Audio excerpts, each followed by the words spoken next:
presentasi terkait fraktur pada mata kuliah ilmu bedah umum veteriner. Boleh di next slide.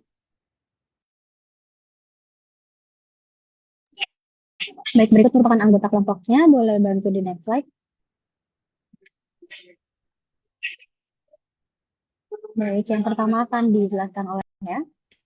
Baik, saya akan menjelaskan mengenai terminologi fraktur. Fraktur berasal dari bahasa Latin yaitu fraktura yang berarti patah. Istilah ini digunakan untuk menggambarkan kondisi hilangnya kontinuitas tulang akibat trauma atau proses patologis. Secara umum, fraktur merupakan keadaan ketika kesinambungan atau kontinuitas tulang terputus baik secara total maupun sebagian, sehingga dapat menimbulkan disfungsi, bahkan berpotensi menyebabkan kecacatan permanen pada ekstremitas. Boleh di next slide? Baik, materi selanjutnya akan dijelaskan oleh teman saya. Oke, saya ingin menjelaskan tentang etiologi faktor dari faktor trauma. Faktor akibat trauma merupakan penyebab paling sering di mana beban mekanik yang mampu kekuatan tulang itu memicu patahan. Trauma sendiri dibagi jadi trauma langsung dan tidak langsung, di mana trauma langsung itu terjadi ketika daya eksternal itu menghantam tulang tepat di lokasi terjadinya fraktur. Jadi itu dia langsung kena gitu. Jadi energi benturan ini menembus jaringan lunak dan langsung mengenai tulang, sehingga titik benturan dan garis fraktur biasanya terimpit. Contohnya akibat tabrakan kendaraan, hantaman benda keras, dan gigitan anjing besar. Lalu selanjutnya adalah trauma tidak langsung. Di trauma tidak langsung ini gayanya nggak langsung ke tulangnya secara tepat, tapi transmisi lewat anggota tubuh atau jaringan lain sebelum akhirnya menyebabkan patahan. Nah, energi ini bergerak melalui sistem muskuloskeletal sehingga mencapai titik paling lemah dari struktur tulang. Contohnya akibat jatuh dari ketinggian, terus ada energi masuk melalui kaki, tetapi fraktur terjadi pada humerus, femur, dan pelvis. Jadi next. Baik, baik selanjutnya adalah etiologi fraktur patologik. Fraktur patologik merupakan penyebab sekunder fraktur yang berasal dari penyakit primer yang telah melemahkan struktur tulang sebelum fraktur terjadi. Penyakit primer ini membuat kekuatan mekanis tulang atau menurun sehingga dapat terjadi fraktur. Walaupun hewan yang hanya melakukan aktivitas normal tanpa adanya penyebab trauma berat ataupun bahkan hanya menopang berat badan tubuhnya sendiri dapat memicu fraktur. Penyakit yang dapat memicu fraktur karena fraktur patologik itu pertama ada neoplasma tulang, salah satunya osteosarkomas sebagai tumor primer, dan ada infeksi tulang, ketidakseimbangan nutrisi, salah satunya yaitu osteomalacia. Boleh di next slide. Baik, selanjutnya yaitu klasifikasi fraktur. Yang pertama itu berdasarkan kontak dengan lingkungan. Nah, dari yang berdasarkan kontak dengan lingkungan ini dibagi menjadi dua, yaitu yang terbuka dan fraktur tertutup. Untuk fraktur terbuka, cedera tulang yang disertai dengan robekan kulit sehingga fragmen tulang berhubungan tutup itu merupakan cedera tulang di mana kulit tetap utuh sehingga fragmen tulang tidak berhubungan langsung dengan lingkungan luar.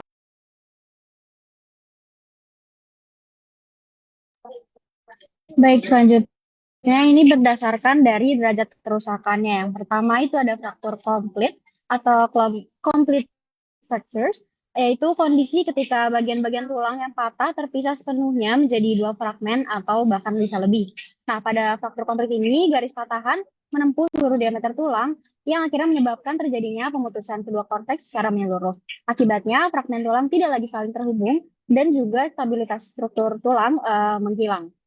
Selanjutnya itu ada yang incomplete, di mana kondisi ini saat adanya garis patahan yang tidak menempuh seluruh diameter tulang. Jadi patahannya hanya melibatkan sebagian korteks, sehingga tulang tidak terpisah menjadi dua bagian. Faktor ini dapat disebut juga sebagai retakan atau fissure, atau patah sebagian pada tulang karena tidak membagi tulang menjadi dua atau lebih secara sempurna. Boleh di next slide.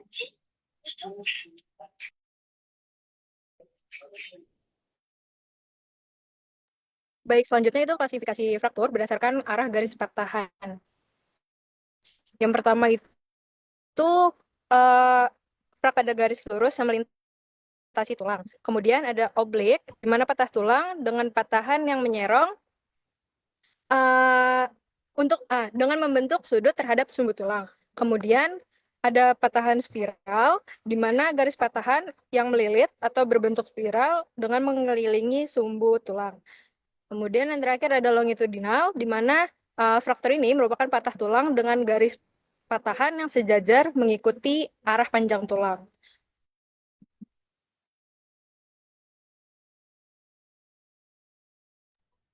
Baik, selanjutnya yang berdasarkan garis patahan itu ada simple dan juga comminutive atau multifragment. Jadi yang pertama fraktur simple atau disebut juga single fractures adalah jenis fraktur yang hanya memiliki satu garis patahan sehingga hanya menghasilkan dua fragmen tulang.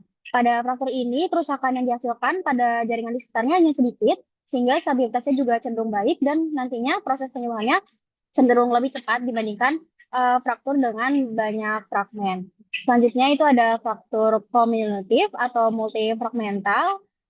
Jadi jenis fraktur ini memiliki dua atau bahkan lebih fragmen akibat dari satu ataupun beberapa garis patahan yang kompleks. Jadi pada fraktur ini tulang itu terpecah menjadi beberapa potongan yang dapat dikategorikan buruk. Boleh bantu di next slide?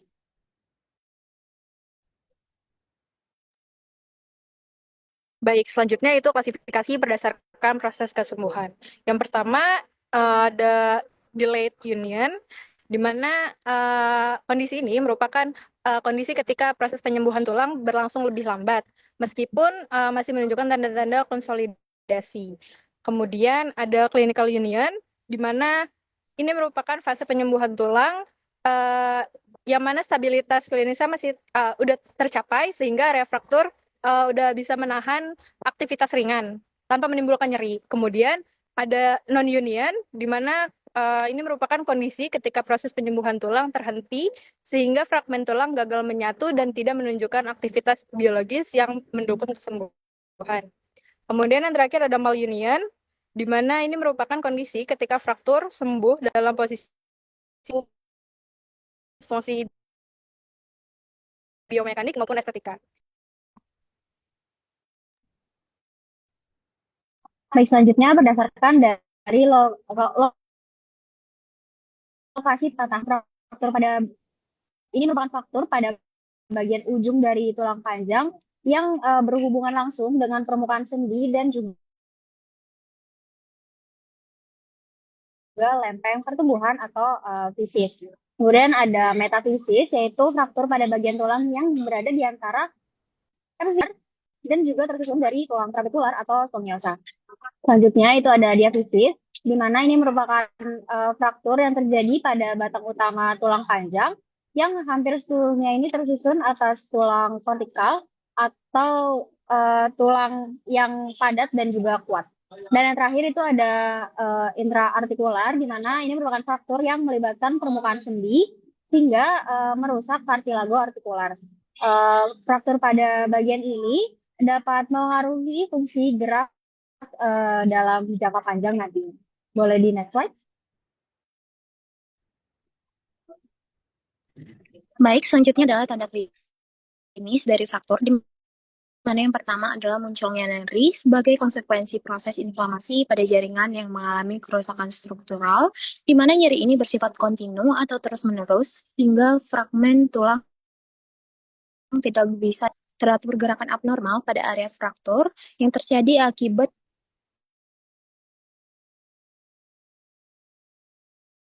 terganggu bentuk atau deformitas, di mana fraktur menyebabkan perubahan morfologi fragmen tulang sehingga konfigurasi anatominya tampak menyimpang dibandingkan dengan tulang yang tidak mengalami cedera. Kemudian nomor 4 ada perubahan panjang tungkai, di mana perubahan ini muncul akibat fraktur yang mengganggu kemampuan tulang mempertahankan stabilitas struktural, sehingga tungkai tampak memendek atau memanjang bila dibandingkan dengan kondisi normal. Kemudian yang kelima ada krepitasi yang merupakan bunyi klik atau sensasi khas berupa Apakah derakan. mungkin kalau fraktur itu bisa tungkainya lebih panjang? Sudah saya sampaikan berulang-ulang ya pada minggu yang lalu ya. Apakah mungkin? Izin menjawab, Itu Dokter. salah satu ya salah satu indikasi bahwa apakah dia fraktur atau kecurigaan fraktur atau gangguan pada sendi. Apakah mungkin kalau lebih panjang dibandingkan dengan kaki yang satunya, apakah mungkin dia fraktur?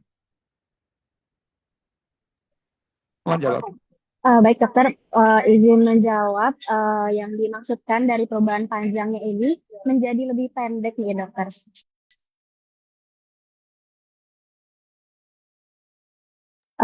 Jika terjadi fraktur yang berubah panjangnya itu akan menjadi pendek, tidak menjadi lebih panjang ya dokter.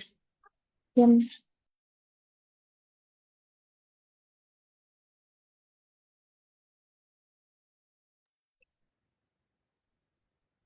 Mungkin izin menjelaskan juga untuk perubahan panjang tungkanya itu mungkin menjelaskan perubahannya menjadi pendek gitu. Ya, itu tadi Anda akan sebutkan bisa lebih panjang atau pendek. Saya sudah sampaikan dulu ya.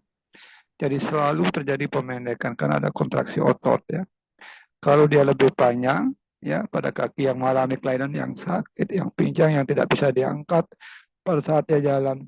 Kalau lebih panjang dari yang kaki normal, itu kecurigaannya mungkin dia mengalami luksasi. Itu sering terjadi pada luksasi khusus femoral ya. Jadi ada 3 atau 4 klasifikasi pada luksasi khusus femoral. Kalau dia fraktur, pasti dia lebih pendek ya. Kan tadi ada menyampaikan perubahan panjang kaki bisa lebih pendek atau lebih panjang gitu loh ya.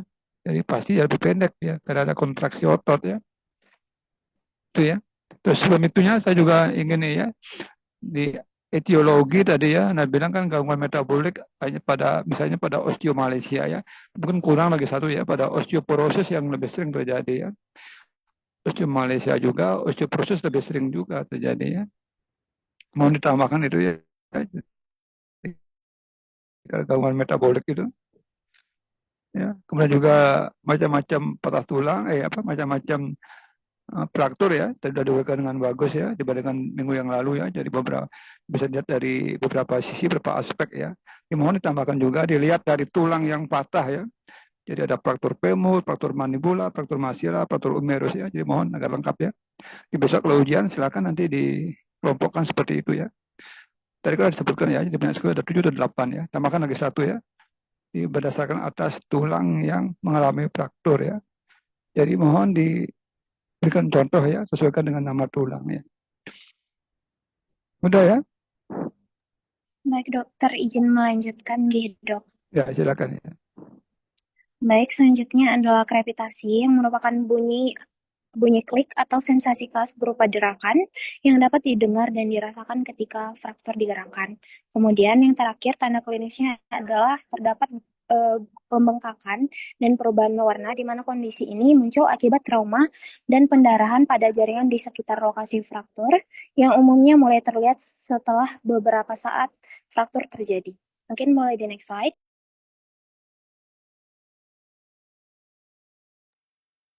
Baik, selanjutnya adalah cara diagnosis, di mana diagnosis fraktur pada hewan dilakukan melalui pendekatan sistematis yang menggabungkan anamnesis, pemeriksaan fisik, evaluasi tanda klinis, pengukuran panjang anggota gerak, serta pemeriksaan penunjang untuk menilai lokasi, tipe, dan kompleksitas cedera. Itu tulangnya dihilangkan ya, pengukuran panjang kaki ya, bukan tulang-tulang nggak bisa diukur karena dia masih di dalam nggak kelihatan ya. Kan luar ini ya, pengukur panjang kaki bukan tulang ya. Ya terus ya. Baik, yang pertama adalah anamnesis yang mencakup pengumpulan informasi mengenai mekanisme trauma, riwayat kejadian, serta onset gejala. Riwayat jatuh, tertabrak kendaraan, atau cedera akibat tekanan mekanis lainnya juga perlu dikaji, di mana perubahan ini seperti ketidakmampuan menapak, pincang, atau reaksi nyeri saat disentuh turut membantu memperkirakan lokasi fraktur dan tingkat keparahan cedera. Selanjutnya adalah pemeriksaan fisik, yaitu dilakukan dengan beberapa pendekatan, yaitu yang pertama inspeksi untuk menilai deformitas tulang, angulasi atau rotasi abnormal, pembengkakan, hematoma, serta kemungkinan luka terbuka. di mana kehadiran deformitas atau perubahan morfologi anggota gerak umumnya mengindikasikan adanya fraktur terbuka atau fraktur dengan tingkat kompleksitas tinggi. Kemudian dilakukan palpasi untuk mengidentifikasi nyeri saat ditekan, krepitasi, dan instabilitas fragmen sebagai indikator ketidakmampuan tulang menahan beban normal.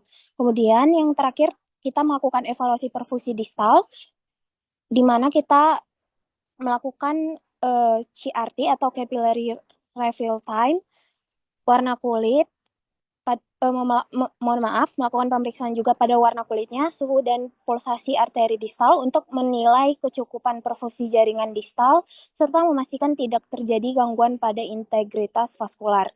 Kemudian mungkin untuk cara diagnosis yang ketiga adalah tanda klinis, di mana manifestasi klinis fraktur umumnya mencakup ketidakmampuan anggota gerak menopang beban, nyeri lokal yang intens, serta penyimpangan posisi ekstremitas yang disertai derajat kepincangan berat.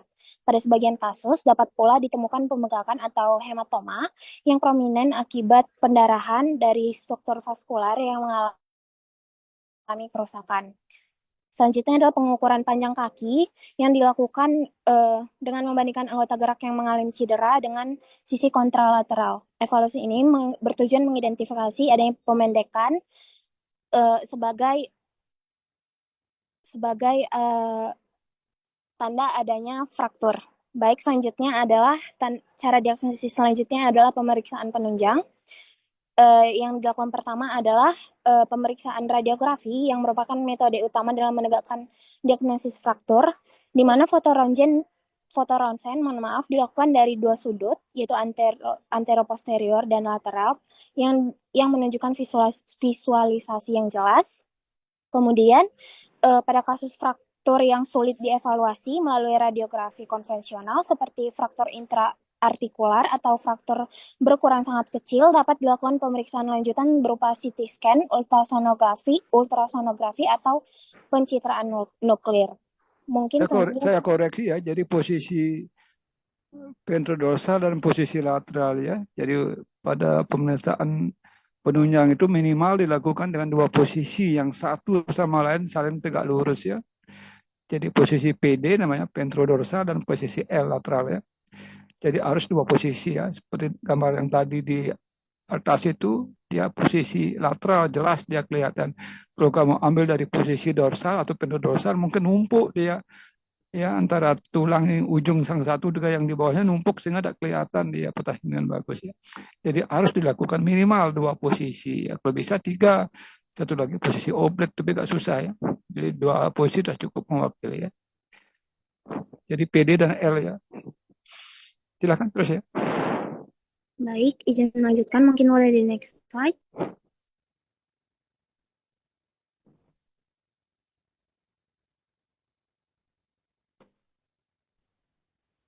Mohon maaf teman ya. Baik. Selanjutnya adalah prognosis, di mana prognosis fraktur sangat bervariasi dan dipengaruhi oleh sejumlah faktor, termasuk waktu penanganan, lokasi fraktur, status terbuka atau tertutupnya, arah garis patahan, serta tingkat fragmentasi. Perubahan prognosis dapat terjadi dinamis tergantung waktu penanganan atau muncul komplikasi. Secara umum, prognosisnya dibagi menjadi 3 kategori. Yang pertama adalah prognosis Fausta, yang menunjukkan bahwa peluang penyembuhan sangat baik dengan stabilitas yang dapat dipertahankan. Pada kategori ini, fraktur umumnya bersifat simpel, stabil, dengan kerusakan jaringan lunak yang minimal, seperti fraktur transversal yang mudah distabilkan dengan fiksasi eksternal atau internal. Dengan penanganan yang tepat, proses pemulihannya biasanya dapat berlangsung dengan cepat. Namun, jika terjadi keterlambatan penanganan, dapat berpotensi mengubah fraktur yang awalnya memiliki prognosis Fausta dapat menjadi prognosis infausta. Selanjutnya adalah prognosis dubius, di mana prognosis dubius menunjukkan bahwa peluang penyembuhan masih ada tetapi bersifat tidak pasti. Kondisi ini umum terjadi pada fraktur yang menunjukkan stabilitas rendah seperti fraktur spiral yang cenderung tidak stabil, deviasi fragmen sedang, atau kerusakan jaringan lunak yang signifikan. Risiko komplikasi seperti delayed union atau non-union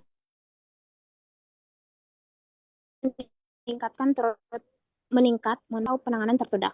Kemudian terakhir ada prognosis infausta, di mana prognosis ini mencerminkan kemungkinan penyembuhan yang sangat rendah, di mana kondisi ini umumnya dijumpai pada fraktur multifragmentari atau pada kasus dengan derajat kerusakan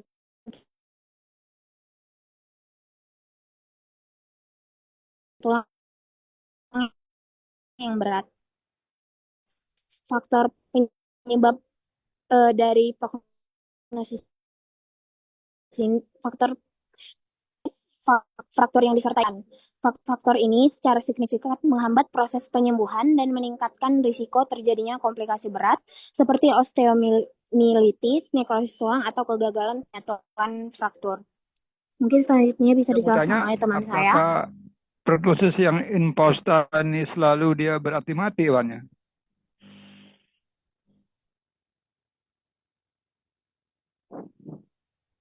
Mohon dijawab.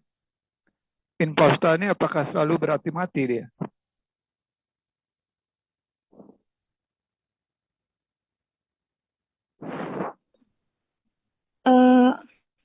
Untuk infausta ini tidak semuanya mati, namun kerusakannya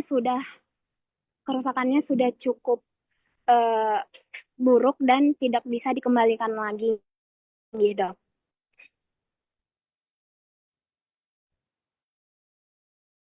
Ya, tidak selalu mati.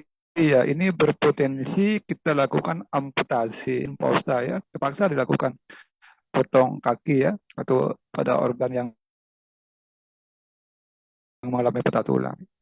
Itu inpaus ya, jadi tidak selalu mati ya. Jangan diartikan inpaus terus ya.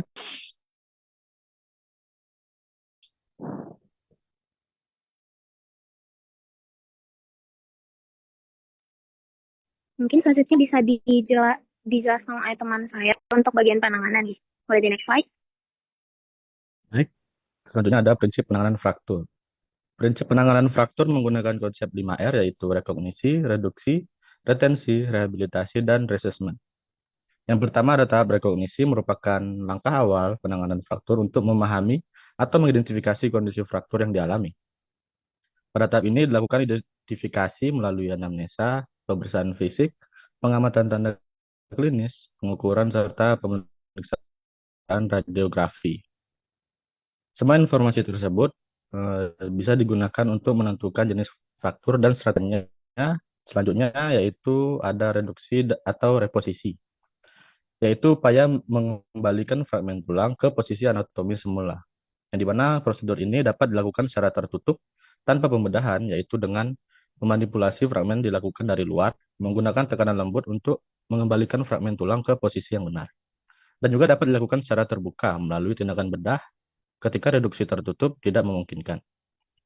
Setelah tulang berhasil direposisi, dilakukan retensi atau fiksasi untuk menjaga fragmen tetap stabil, sehingga tulang dapat membentuk kalus dan menutup celah fraktur selama proses penyembuhan. Stabilitas ini dapat dilakukan menggunakan metode fiksasi eksternal, seperti gips, bidai atau spin, dan eksternal skeletal fixator, maupun fiksasi internal seperti plate, screw, atau pin.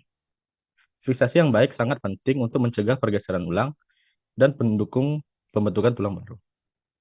Tahap selanjutnya adalah rehabilitasi, yaitu proses pemulihan fungsi setelah penanganan, yang dimana mencakup fisioterapi, latihan mobilisasi bertahap seperti hidroterapi, kontrol nyeri, serta dukungan nutrisi untuk mempercepat penyembuhan jaringan.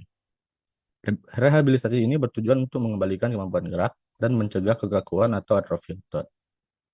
Yang terakhir yaitu reassessment, yaitu tahap penilaian ulang kondisi pasien secara berkala untuk memastikan terapi berjalan efektif, di mana meliputi evaluasi klinis, pemeriksaan penunjang bila perlu, identifikasi komplikasi, dan penyesuaian rencana perawatan. Mungkin selanjutnya Ya, boleh saya koreksi ya. Jadi yang kelima itu udah benar ya. Iya.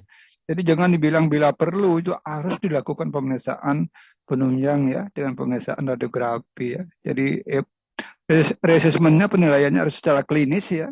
Lihat ya bagaimana ya performa dia waktu dia berjalan, dan pemeriksaan radiografi ya. Jadi enak salah kalau bila perlu dilakukan pemeriksaan penunjang, harus dilakukan. Sudah langkah-langkah ya. pemeriksaan penunjang itu harus dilakukan secara berkala ya, dari hari pertama setelah penanganan sampai sembuh secara klinis ya. Jadi clinical union ya. Jadi clinical union itu jadi evaluasinya secara klinis dan radiografi ya. Ya silakan terus ya. Atau sudah selesai? Saya cukup sampai di sini aja, tidak. Ada lagi tambahan lagi? Halo, ada tambahan lagi dari ini, waktunya udah 30 menit lebih Sudah ini. sampai sini, Dok.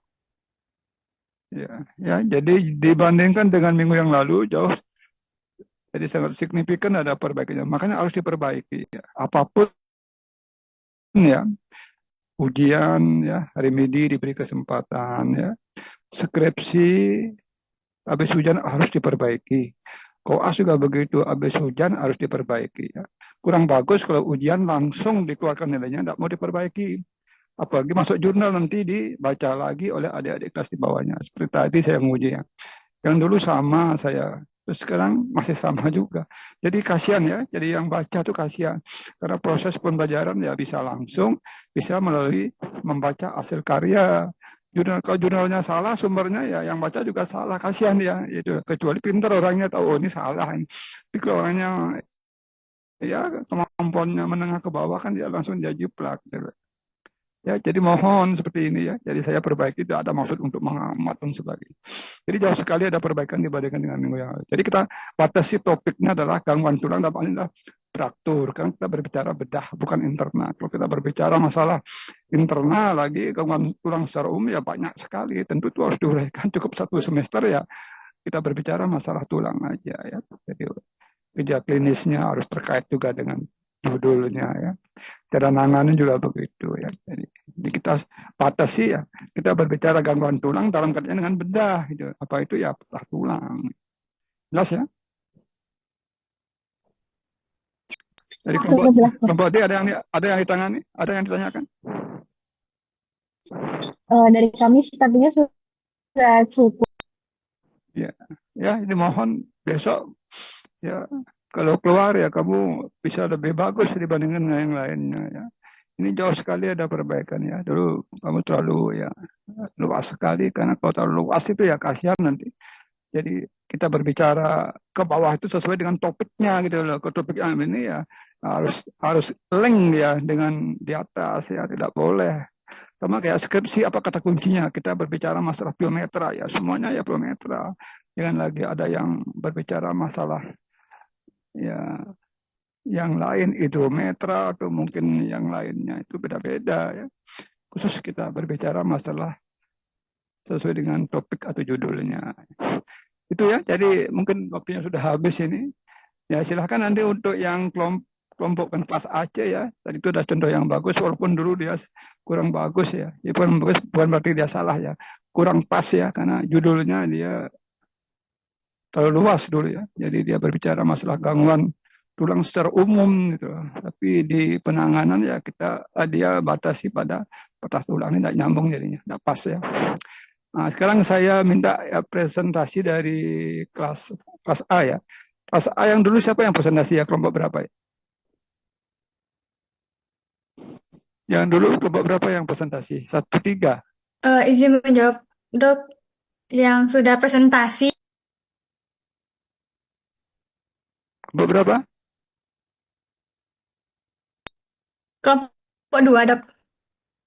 Yang dulu hanya satu kelompok yang presentasi ya. Izin Dok, sama kelompok 4 juga Dok. Oh 1, 4 ya, 1, 4. Sekarang saya minta yang 2 sekarang ya. Silakan yang kelompok 2. Mohon maaf A, Dok, ya.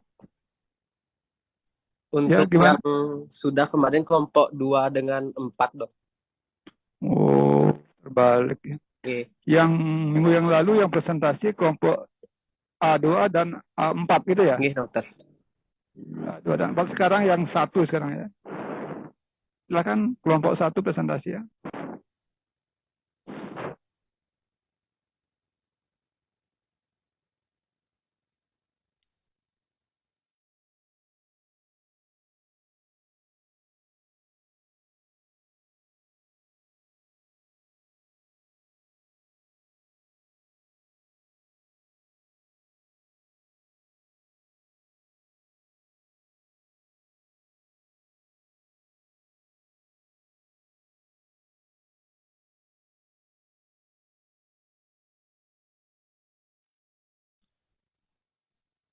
Yang kelompok D ya, boleh keluar dari room ya. Baik, Dok. Terima kasih. Terima kasih dokter. Izin dokter untuk kelompok A1 izin untuk share screen terlebih dahulu nih dok.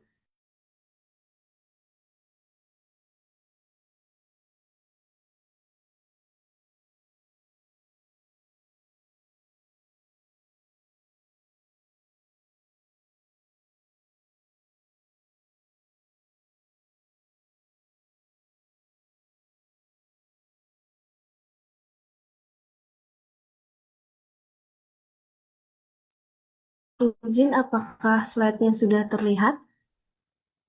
Sudah ya, silakan dimulai ya. Baik, izin untuk memulai presentasi. Sebelumnya, selamat malam, dokter selaku dosen pengampu mata kuliah bedah pada hari ini. Juga selamat malam kepada teman-teman yang hadir pada room meeting kali ini. Kami dari kelompok A1 akan mempresentasikan terkait fraktur. Sebelum masuk kepada penyampaian materi, izinkan kami memperkenalkan diri terlebih dahulu. Anggota kami, kelompok kami beranggotakan 7 orang. Ada nih Putu Mia Tidak usah Damayanti. dibaca ya, langsung aja. Waktunya terbatas ya. Maksimal 30 Baik, menit ya. baik, baik. Berikut merupakan anggota kelompok kami. Untuk terminologi akan dijelaskan oleh rekan saya. Baik, saya akan menjelaskan tentang terminologi. Fraktur adalah terputusnya kontinuitas tulang, baik sebagian maupun seluruhnya atau lebih sering dikenal dengan patah tulang, akibat trauma, tekanan berlebihan, atau kondisi patologis yang melemahkan tulang.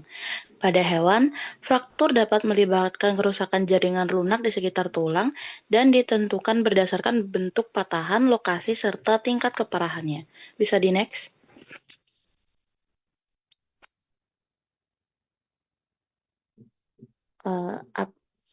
Baik, akan dilanjutkan oleh teman saya. Terima kasih.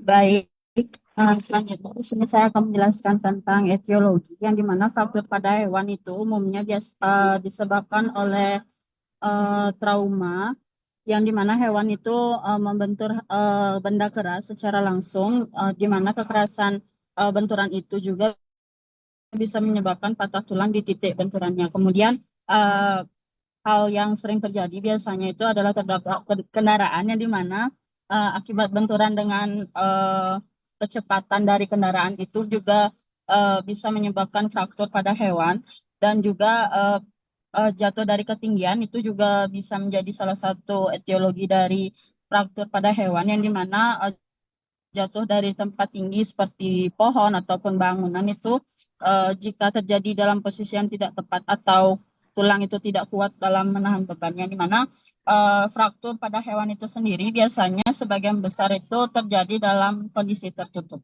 Bisa di next slide.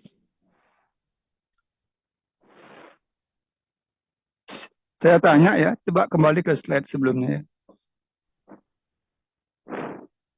Tadi Anda tidak melihat ya, tidak mendengar presentasi dari kelompok D yang dulu mengulang itu. Ya, dia membagi satu sebagian besar akibat traumatik, misalnya ya terbentur benda keras, tertabrak kendaraan, ya jatuh dari tempat yang ini. Kedua karena penyakit itu dibagi lagi dia, misalnya karena tumor ya, bisa ganas, bisa jinak ya, karena infeksi osteomielitis ya, bisa karena gangguan metabolik ya, osteoporosis, osteomalsia, seperti itu. Ini trauma tertabrak, ini tidak trauma ketiganya ini, tak traumatik ya, atau beda?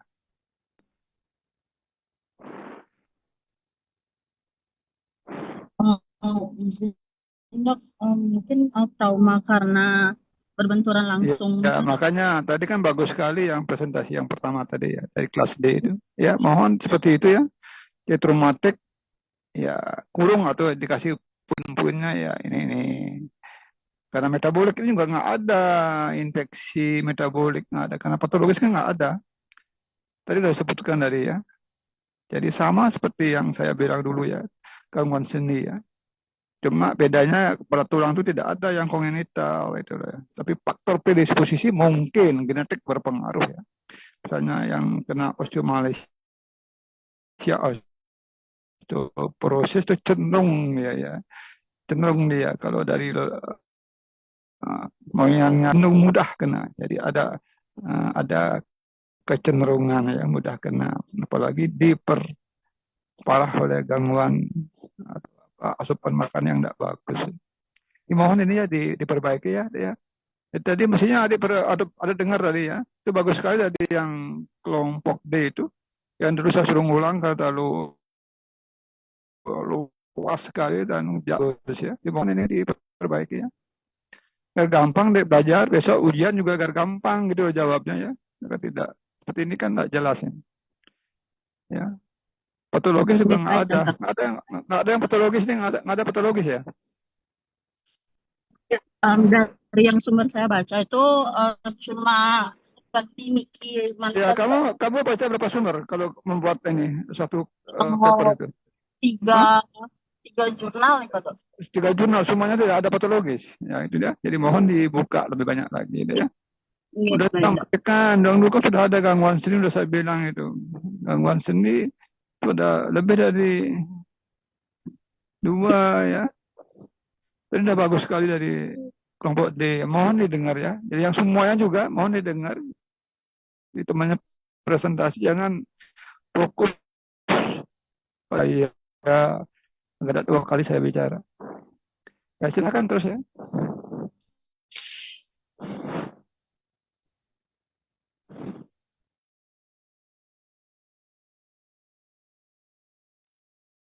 Baik, selanjutnya yaitu klasifikasi dari fraktur. Jadi, berdasarkan kelengkapan patahan, fraktur dibagi menjadi 2, yaitu fraktur komplit atau complete fracture, dan itu biasanya terjadi karena tulang patah sepenuhnya dengan gangguan total pada kontinuitas tulang dan menghasilkan 2 atau lebih fragmen tulang. Terus yang kedua itu fraktur incomplete atau incomplete fracture terjadi ketika kontinuitas tulang sebagian masih terjaga, termasuk fraktur green stick pada hewan muda dan fraktur viscera pada hewan dewasa. Yang kedua itu berdasarkan kondisi pada bagian luar. Jadi fraktur dibagi menjadi sama, 2. Dede. 1-2 ini tidak sama.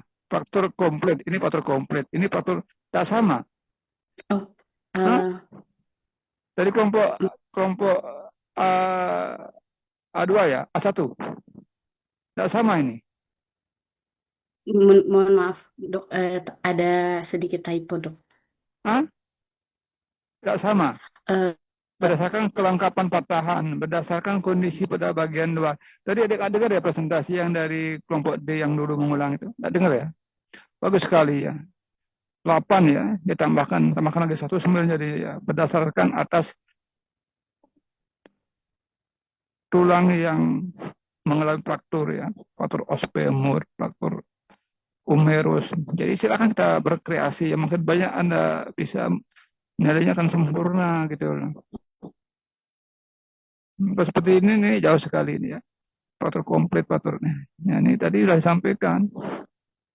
Ya, memang secara umum ada 2 ya, komplit dan inkomplit. Komplit itu dia patahnya dia komplit, dia langsung dari kotek yang satu tembus ke kotek yang sebelahnya, lepas sama sekali. Tapi kalau yang inkomplit hanya satu bagian kortek yang fraktur.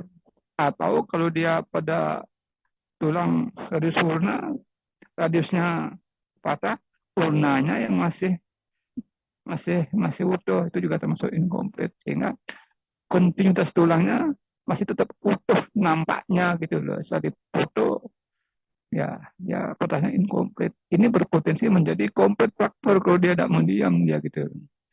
Ya. Ini mohon diperbaiki ya. Ini jauh ini tadi udah adik anak nggak dengar juga ini. Silahkan kalau Anda sudah buat seperti ini, boleh Anda tayangkan, cuma disampaikan ya. Oh ini mestinya ini ya, sampaikan. Sehingga saya tahu, oh adiknya mendengar tadi ini pada waktu presentasi sebelumnya. Kalau dia baca begitu aja, dia nggak dengar tadi. Atau mungkin pada waktu dia presentasi, Anda fokus menghafalkan ini gitu ya. Dan seperti itu yang saya harapkan ya.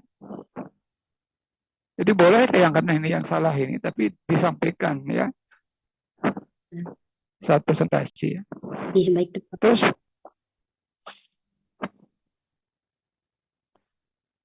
yang ketiga apa? Klasifikasi berdasarkan atas pola atau bentuk.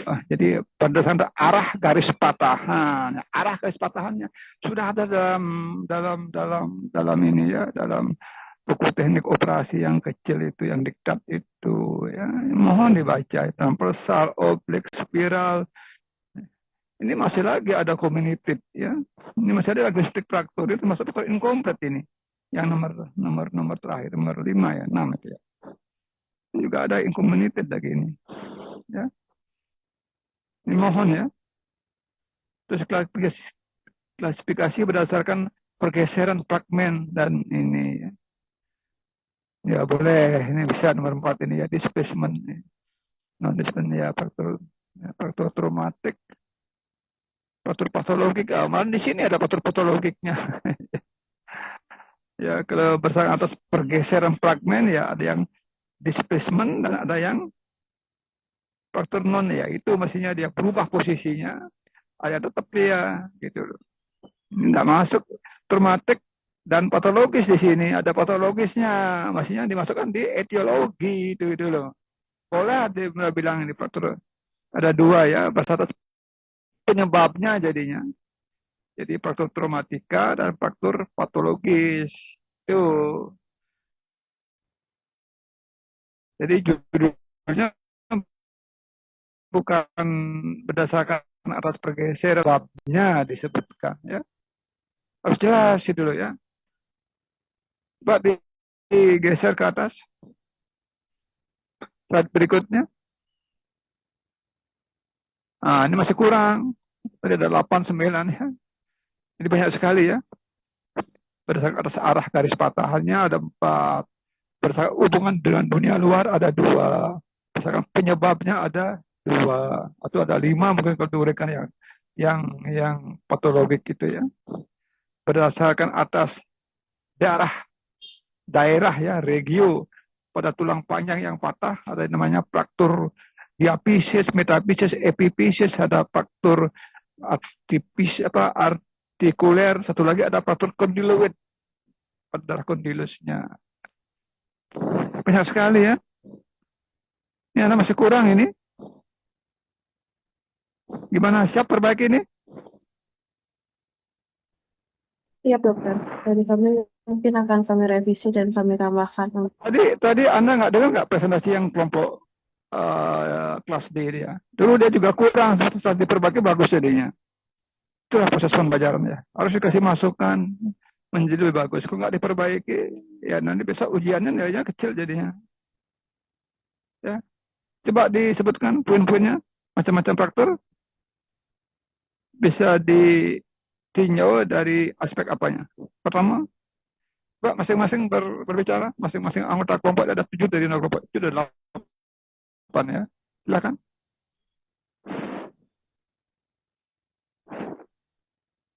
Mohon didengar ya dari kelompok yang lain ya, yang belum presentasi ya. Agar tak saya mengulang berkali-kali ya. Saya tidak suka ya mengulang berkali-kali ya. Silakan. Anggota kelompoknya.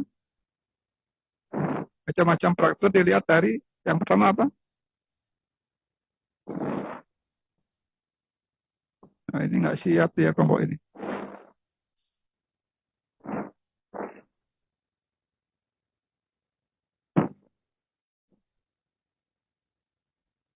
Silakan dijawab atau bicara. Pada diam saya mau cut.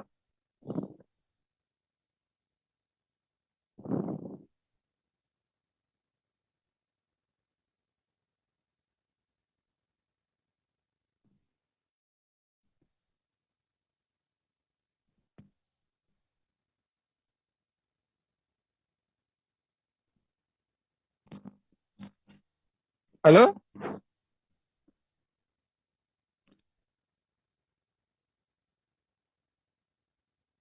Kelas A2? Apakah Anda masih connect ya?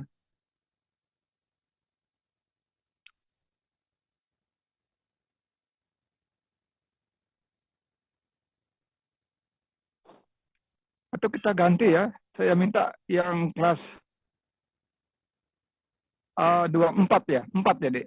Yang presentasi. Silakan yang kelas A4 ya. Saya ganti aja ya. Nggak terlalu lama saya respon ini.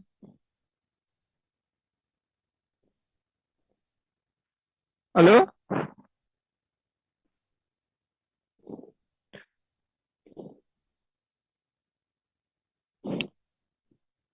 Kalau nggak ada respon ya saya susah apakah masih join apa tidak ini. Halo? Halo dokter, izin menjawab. Ya silakanlah bicara. Kalau anda diam gitu kan susah saya ya. Yang tadi kan Ini kelas berapa ini? saya kelas A dok. Berapa? Saya mau ganti itu, anda ada mau respon. Silakan masuk yang 4 ya.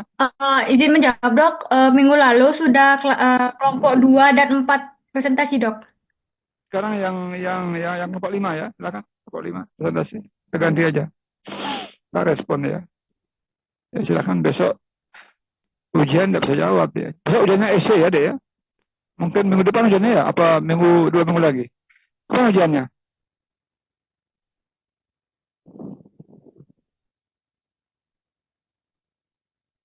Sesuai jadwal kapan ujiannya ya? Daripada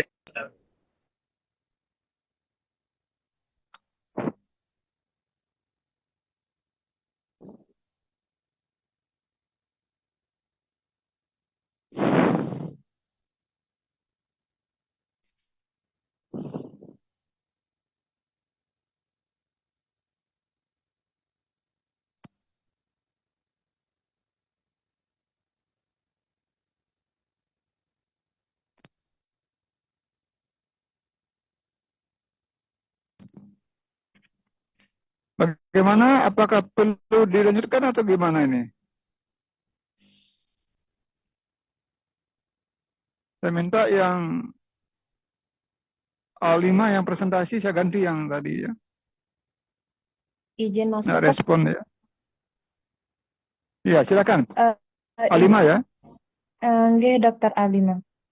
Ya silakan presentasi ya. Saya ganti gitu aja, selesai dah ya. Dan udah bagus sekali, sudah dimulai dengan yang bagus tadi ya, yang kelompok D itu ya. Dimohon itu diperhatikan ya. Yang kali ini juga dia sama seperti Anda ya, jika saya sudah mengulang ya. Jadi bagus sekarang ya. Ada usaha dia untuk memperbaiki ya. Silakan, Anda presentasi.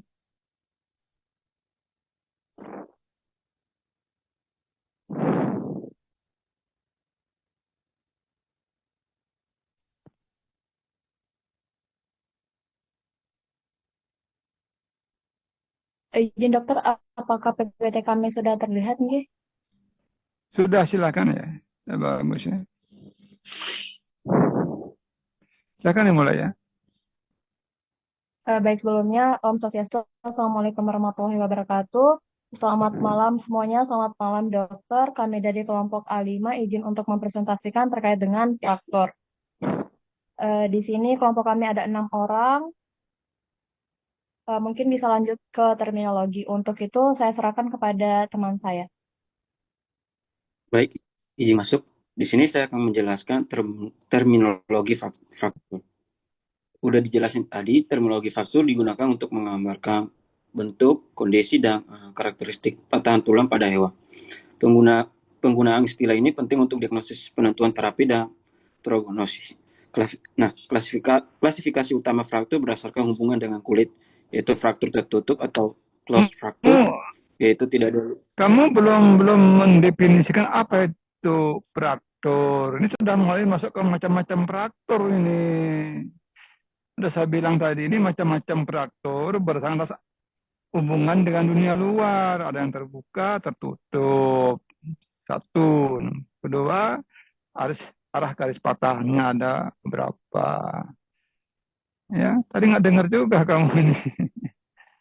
Ya, seperti ini ya. Gimana ini? Definisi faktor itu apa? Kok sudah langsung masuk ke klasifikasi fraktur ya? Kamu definisikan dulu apa itu terminologi, kan definisi. Ya, faktor adalah kehilangan kesinambungan ya pada tulang ya.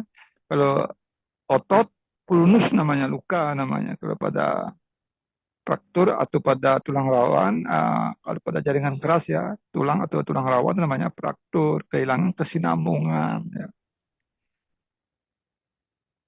Ya, akibat ya umumnya karena trauma di samping, bisa karena faktor predisposisi yang lain seperti gangguan metabolik dan sebagainya, ya, patologis ya. Itu loh, sudah disampaikan tadi di kelompok yang pertama bagus sekali menyampaikan ya. Ya, terus yang kedua sudah bagus juga terminologi. Ini kamu nih kembali lagi nih seperti ini ya. Ya silakan terus ya, mau diperbaiki ini ya. Kamu nggak dengar tadi ini temannya presentasinya? Izin dok, sebelumnya dok. Ya gimana? Silakan. Sepertinya sebelumnya ini dari kelompok kami ada kesalahan penghapusan slide dok. Saya Makanya tidak mau lagi komentar masalah kesalahan ya. Silakan, kamu kan sudah siap presentasi. Kamu yang ya kemarin sudah presentasi dok, minta siap. pagi sudah minta mundur, saya sudah layani. Kuliahnya pagi minta mundur, katanya ada apa kunjungan dokter Tutik, katanya ini udah saya layani, apa lagi gitu loh. Ya mau besok saya layani, cuma kamu kan nggak bilang gitu loh ya. Jangan bilang ada kesalahan sekarang baru bilang kesalahan. Ini kurang ya, jadi salah nih ya, mau diperbaiki ya. Jadi bilang ya, saya salah Pak, saya perbaiki, selesai sudah ya. Jangan muter-muter lagi ya. Coba macam-macam praktis, coba ditayangkan, saya ingin tahu. Kalau nggak saya ganti yang lain. Etiologi. Jadi definisinya, etiologinya, ya. Terus apa tuh Pak, dibaca etiologinya?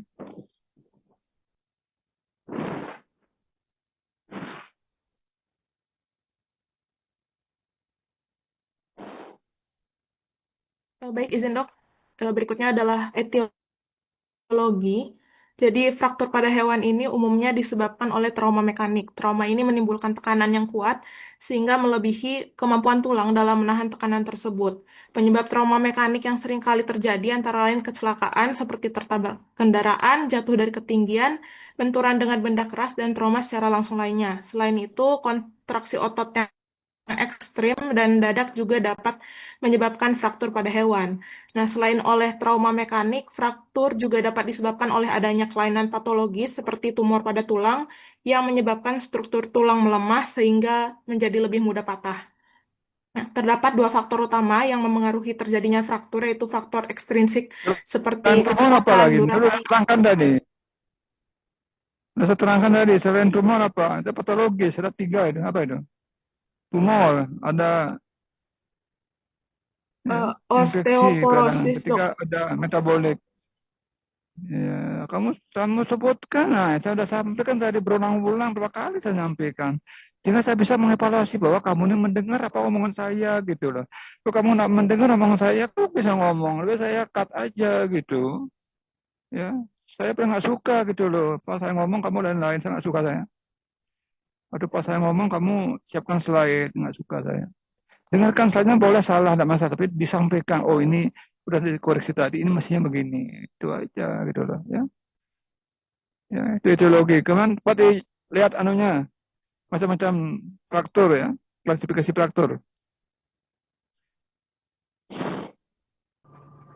Coba dibacakan. Oke, dok, izin masuk. Baik, di sini saya akan jelaskan klasifikasi fraktur. Ini dibedakan berdasarkan beberapa jenis. Pertama itu berdasarkan pola patahan. Bisa dilihat pada gambar. Tadi saya tidak bilang nih, apa yang sedang tadi? Ini semua sama ini.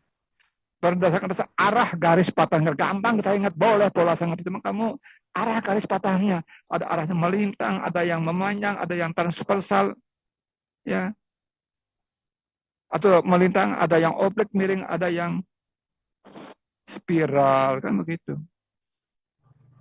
Ya. arah garis patahan. Berkali-kali saya sampaikan tadi ya. Mohon dikoreksi ya, biar gampang gitu loh. Kalau Anda bilang pola patahan boleh, tapi dia pakai arah garis patahannya. Arahnya kan melintang dia. Tanpa salah. Ada yang miring oblik, ada yang spiral, ya. Ada yang arahnya longitudinal memanjang sesuai dengan arah sumbu panjang tulang. Ya. Saya sampaikan tadi oleh kelompok D. Ya, lengkap sekali kelompok D itu menyampaikan, ya bagus sekali ya.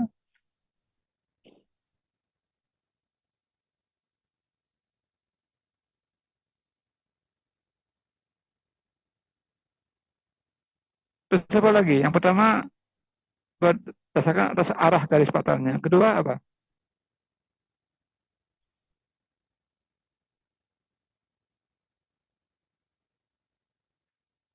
Ya, kedua berdasarkan penyebabnya. Apa itu? Faktor patologis, faktor stres, faktor traumatika. Jadi yang pertama faktor traumatika itu yang paling sering 80%, 90% itu karena traumatik. Kedua baru faktor patologis itu loh ya. Jarang gitu ya. Jadi sesuaikan dengan kejadiannya. Jadi yang nomor 3 traumatikanya. Ya, sudah bagus sekali yang kelompok D ya. Terus apa lagi? Ya kamu membagi faktor itu berdasarkan apa saja ya. Kondisi psikut. Apa tuh? Ya, berdasarkan atas hubungan dengan dunia luar. Sudah ada dalam buku bedah ya. Kalau kamu buka buku bedahnya sudah ada dalam diktat itu yang buku kecil ya. Ilmu bedah dan teknik operasi sudah ada di sana. Kamu tidak buka. Kan kamu tidak percaya, kamu langsung cari jurnal internasional. Ya, kamu tidak ngerti. Akhirnya begini jadinya. Ya. Terus yang keempat apa? Mau diperbaiki ini? Baik dokter, sebelumnya mohon maaf nih dokter, izin untuk kami perbaiki nanti untuk kelompok A5. Ya, itu ada 9 ya. Mohon tuh yang kelompok D itu yang bagus ke tadi. Jadi sistematika seperti itu buatnya. Jadi saya juga gampang koreksinya ya. Tidak komplain besok, oh saya kok lengkap tapi kok nilainya kecil. Ya tidak sistematis dan nulis. Ya dibawa kemana-mana ya. Ya kondisi kulit, bagaimana kondisi kulit ya? Hubungan dengan dunia luar, terbuka dia, tertutup dia. Close fraktur dan open fraktur ya. Itu yang terbuka pasti mudah infeksi. Tulangnya kelihatan ya. Udah efeknya nanti prognosisnya berbeda, gejalanya berbeda, banyak sekali nanti dulu ya. Ya, berbeda ya, lebih parah dia, kesembuhannya lebih lama. Ini berpotensi terjadinya ya non union. Nah, jadi ada juga yang macam-macam faktor berdasarkan atas kesembuhannya ya. Ada yang clinical union, ada yang non union, ada yang delayed union, ada yang mal union. Kamu udah buat itu Pak di bawahnya lihat. Slide berikutnya. Lokasi. Nah, lokasinya apa? Tulang panjang. Tulang panjang. Lokasi, regionnya itu ada namanya fraktur diapisis, ada yang metafisis di lehernya, ada yang epifisis di ujung, ada juga yang artikuler di sini, ada juga yang lima itu ada yang di condyloid fraktur. Itu berdasarkan atas lokasinya atau daerah atau regionnya. Kalau berdasarkan tulang yang patah ya fraktur femur, bisa humerus, tulang yang patah.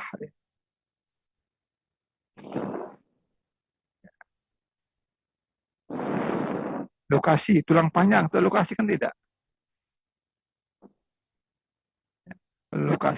Lokasinya yaitu ya ada yang diapisis fraktur, ada yang metafisis fraktur, ada yang epifisis, ada yang artikuler fraktur, ada yang condylus fraktur. Itu lokasinya. Ada di tengah-tengah, ada di agak di leher tulang ya. Ada yang di ujung tulang, ujungnya. Ada juga yang di tulang rawannya, itu namanya artikuler fraktur. Ada juga yang condylus fraktur ya, di condylusnya yang patah tulang. Itu beda-beda nangannya gitu. Ya, ini lebih pas macam-macam fraktur berdasarkan atas tulang yang patah. Ya. Dibagi lagi tulang panjang boleh, ya tulang pendek boleh silakan diklasifikasi sana agar pas sesuai dengan judulnya gitu. Jelas ya? Jelas dok, terima kasih. Slide berikutnya, Nah, yang kurang ini ada 9 itu, minimal 8 lah. Mohon ditambahkan itu ya. Anda ya berhubung dengan yang kelompok D kalau diberikan, kalau tidak kamu cari sendiri. Terus tanda klinisnya silahkan disampaikan, dipresentasikan. Tanda klinisnya mana?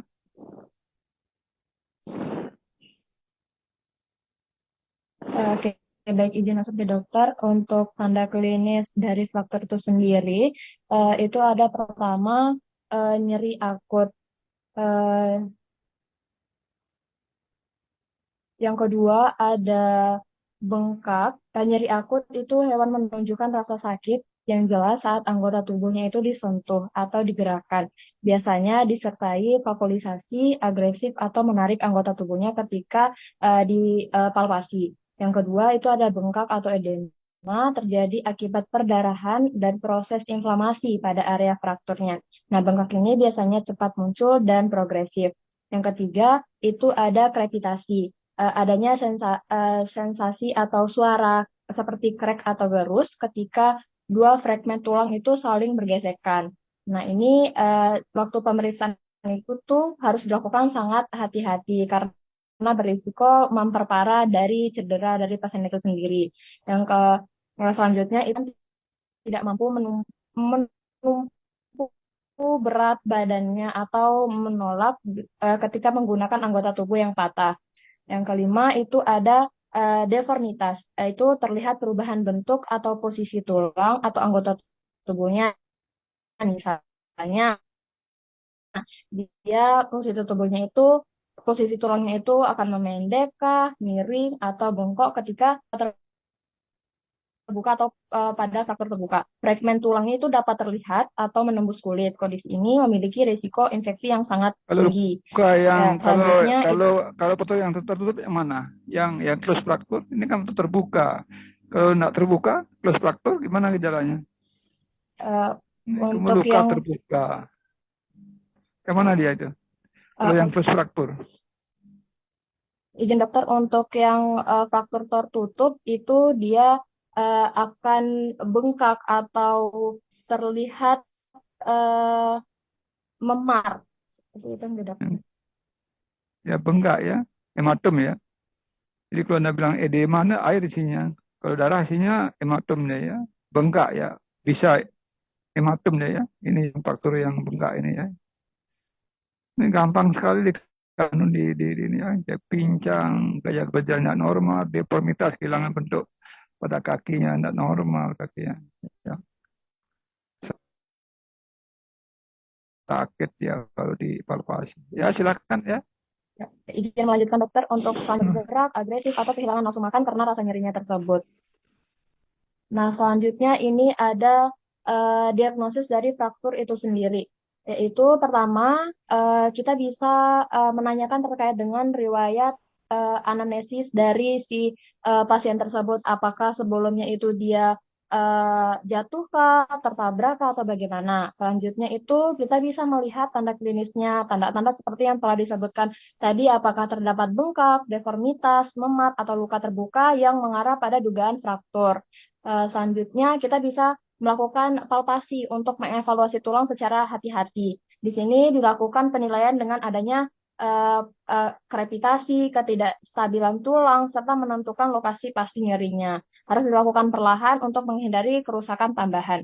Nah, selanjutnya itu ada pemeriksaan penunjang. Nah, pemeriksaan penunjang ini kita bisa melakukan seperti radiografi atau ronsen, di mana pemeriksaan utama untuk memastikan adanya garis patah, pola fraktur, dislokasi, serta membantu menentukan rencana penanganan apa yang akan kita lakukan kepada pasien itu. Selanjutnya itu ada CT scan. Nah, ini ada fraktur kompleks atau area yang sulit dilihat dengan ronsen. Di mana CT scan ini akan memberikan gambaran 3 dimensi yang sangat detail. Selanjutnya itu ada ultrasonografi. USG? Ini sebenarnya tidak untuk Apa melihat perlu garis patungnya, tetapi USG? Ya. Apa perlu bagaimana USG? Apa perlu USG? eh, Ya, berdasarkan ini yang kami itu loh ini ya. Jadi USG itu untuk organ-organ dalam deh ya. Jadi kalau tulang cukup di radiografi ya. CT scan ya mungkin darah kepala, yang organ-organ tulang belakang, yang ya. Apa perlu USG itu loh ya. Dulu waktu kuliah gangguan seni, kamu enggak ini ya, tak ikut presentasi, tak ikut kamu ini ya. yang Coba izin enggak, dokter. jelaskan sama diagnosa gangguan seni itu apa saja yang dilakukan. Sama, udah saya bilang, oh ini sama berlaku untuk gangguan tulang besok ya. Apa? Coba yang pertama apa? Kalau kamu apa namanya kelupaan ya udah saya sampaikan ya. Cara mendiagnosa kalau ada yang gangguan tulang, gangguan seni itu sama. Prinsip dasar nangani sama juga. Udah saya ulang berkali-kali saya ulang. Ya. Saya dosen yang paling cerewet ya. Agar apa? Agar kamu ngerti gitu loh. Jadi sebelum kuliah, setelah kuliah ada signifikansi, ada perubahan lah gitu loh. Ya. Coba dijawab anggota kelompok dari kelompok apa nih? A5 ya. Ini anamnesis ya. Kedua tanda klinis, ketiga palpasi. Itu termasuk apa ini? Palpasi itu termasuk apa nih? Pemeriksaan fisik ya. Maksudnya anamnesa dulu, kedua pemeriksaan fisik dengan inspeksi palpasi, yang ketiga apa? Melihat tanda atau gejala klinis yang ada pada hewan. Keempat apa? Hah? Tadi bagus sekali yang kelompok D itu ya. Kamu nggak dengar gitu, kamu nggak lihat, karena kamu fokus mikirnya yang kamu mau presentasikan nggak bagus begitu ya. Jadi rugi kamu gitu ya.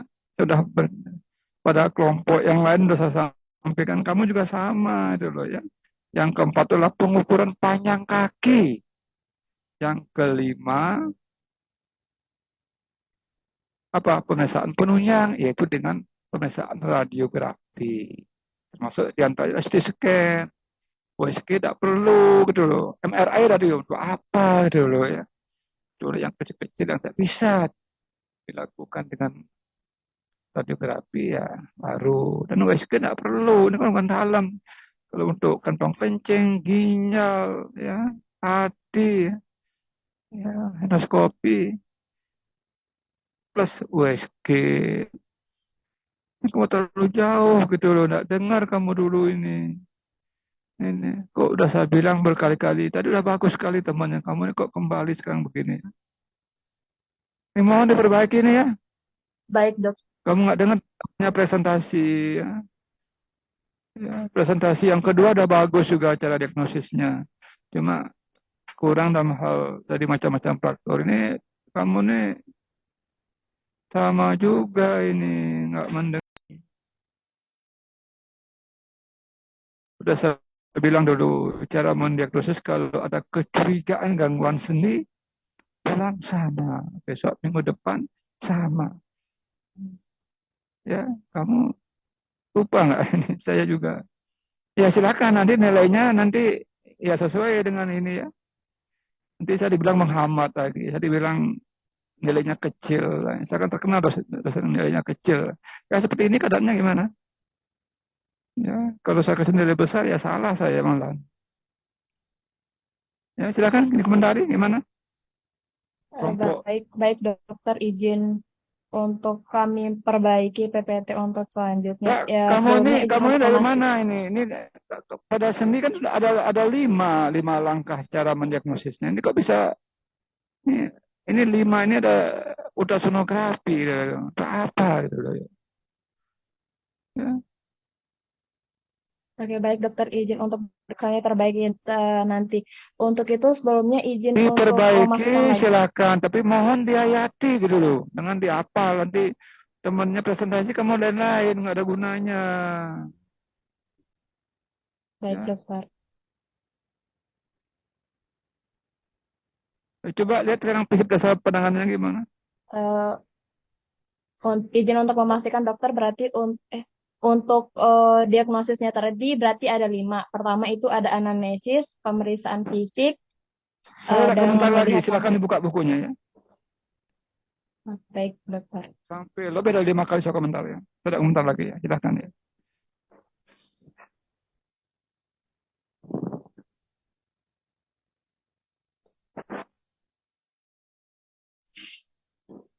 Ini udah disampaikan tadi oleh kelompok sebelumnya. Bagus sekali yang pertama ya. Dia sistematisnya bagus nulisnya ya. Sehingga tidak perlu banyak tulisan tapi jelas ya. Dan mengcover keseluruhan ya.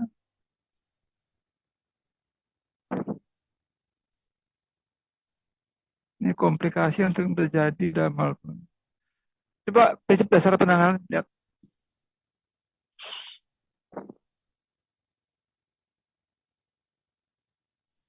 Mohon slide prinsip dasar penanganan gangguan tulang fraktur. Saya ingin tahu.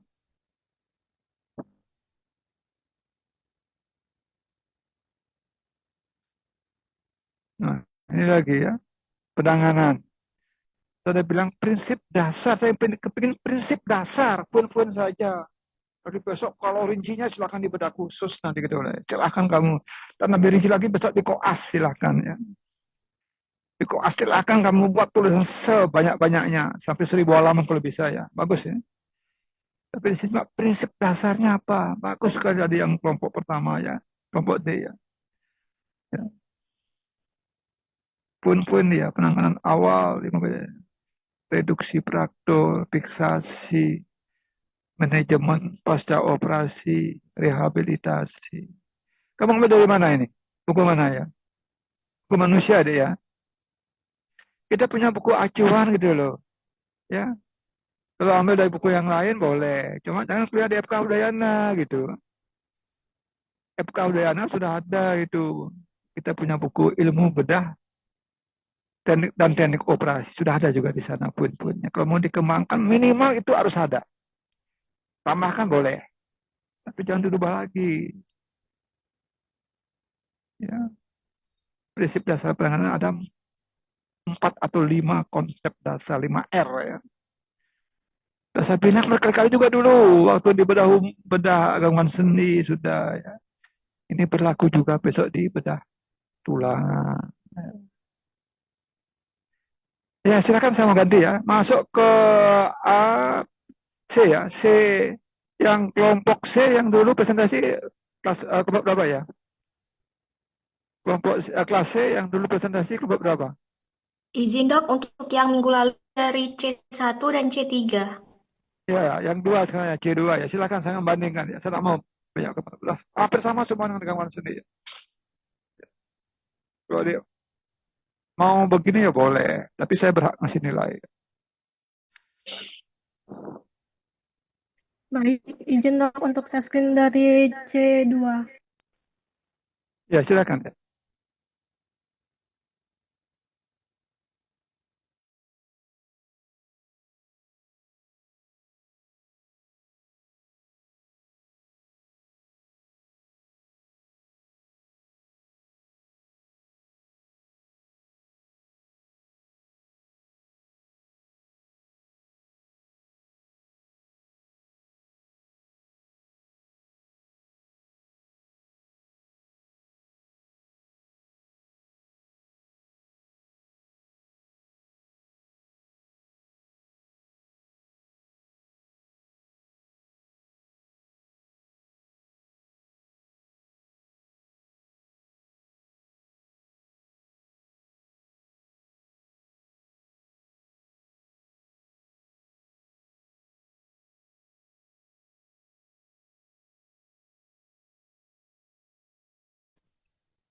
Baik, izin masuk.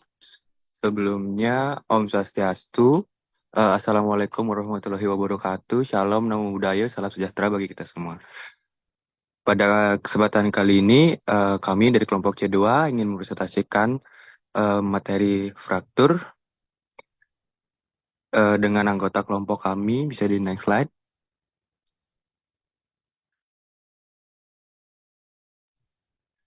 Berikut adalah anggota kelompok dari kelompok C2. Bisa di next slide.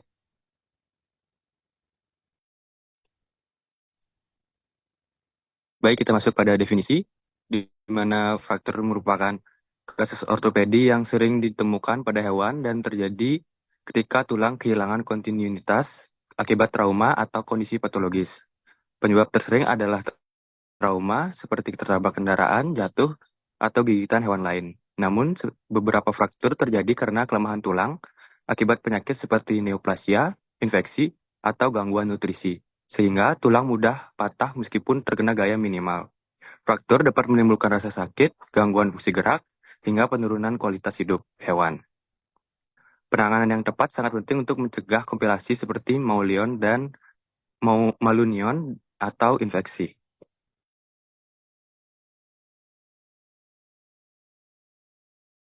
Baik, izin masuk. Adapun etiologi dari faktor sendiri, faktor penyebar faktor hewan terbagi menjadi traumatik dan non-traumatik. Faktor traumatik biasanya disebabkan oleh benturan keras seperti jatuh, tertabrak, atau digigit hewan lain. Faktor non-traumatik muncul akibat tulang yang melemah karena penyakit, infeksi, gangguan nutrisi, atau kelainan metabolik. Faktor Besok mohon dikelompokkan deh ya. Jadi etiologi khusus kita bicara masalah etiologi penyebabnya. Terminologi khusus kita berbicara masalah terminologi. Ya. Kalau tadi kombinasi kan ini muncul lagi kan. Tadi sudah ada uraikan di atas ya.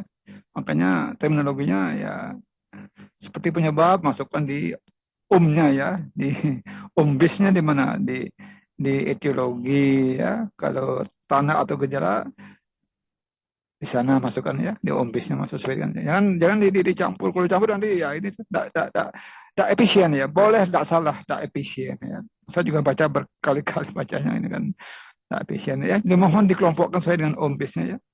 Kalau kita berbicara masalah etiologi, apa itu etiologi itu aja diberikan. Kalau terminologi apa ya, ya. Ya, yang pertama tadi bagus sekali ya. Jadi dia simpel, praktis, dan saya juga ngurusi juga tidak pusing. Kalau seperti ini nanti saya tidak concern ya, nanti saya kesini nilainya. Ya bisa besar, bisa kecil ya. Jadi yang sistematis. Jadi adik juga gampang mengingat, gampang belajarnya. Tidak bertele-tele, kan bertele. Tadi udah etiologi di atas, di terminologi juga ada. Sekarang juga muncul lagi, kan tidak praktis ya. Boros ya. Itu saran saya ya. Kalau dia memang tidak mau berubah ya boleh, tidak salah. Cuma kurang sistematis, kurang. Sekarang kan harus efisien, praktis, ekonomis ya. Jadi orang yang pintar itu kan harus praktis, menggunakan waktu, ekonomis ya. Kalau orang bodoh ya itu boros dia, tidak efisien ya, kosnya tinggi ya. Boleh ya adik memotong tempe, memotong tahu pakai bakas pisau yang besar boleh, tidak salah. Tapi kurang praktis, hancur deh ya. Ya pakai pisau yang kecil gitu udah cara berpikir ya. Jelas ya? Izin melanjutkan dokter. Adapun faktor predisposisi seperti usia muda, obesitas, atau pemeliharaan buruk juga meningkatkan risiko fraktur. Minta tolong di next slide.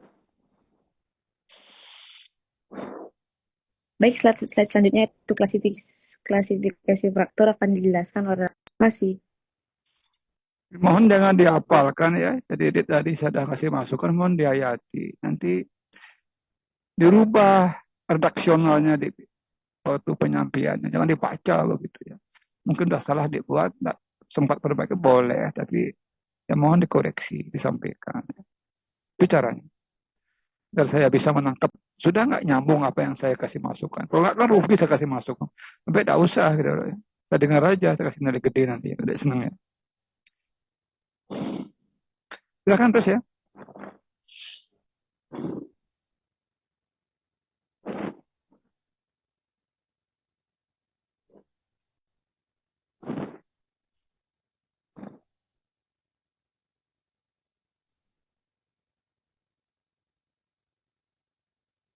Baik, yang selanjutnya merupakan klasifikasi dari fraktur, yaitu berdasarkan penyebab. Itu terdapat 3. Yang pertama itu adalah fraktur traumatis, yang dimana trauma itu langsung seperti benturan ataupun pukulan trauma yang tidak langsung. Lalu yang kedua itu adalah faktor stres, yang dimana diakibatkan oleh tekanan yang berulang, biasanya disebabkan oleh penggunaan anggota tubuh yang berlebihan. Yang ketiga yaitu adalah faktor patologis, yang dimana patahan tulang akibat kondisi tulang yang melemah sehingga menyebabkan ini adik baca juga. Tadi saya terangkan berulang-ulang berapa kali saya mau tadi. Apa patologisnya, ada berapa ini?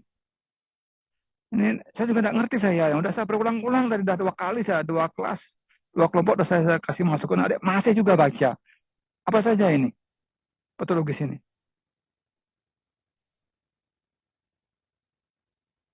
Coba dijelaskan. Dia nggak dengar masalahnya gitu loh. Adik menghafal.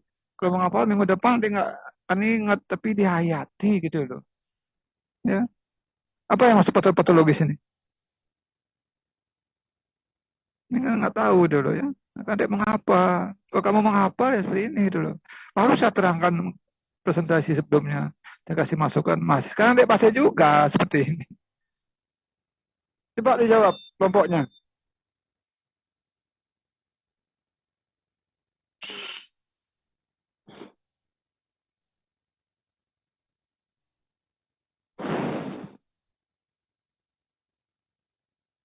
Mau direspon? Kalau nggak saya akan hand meeting ya. Nggak mau saya.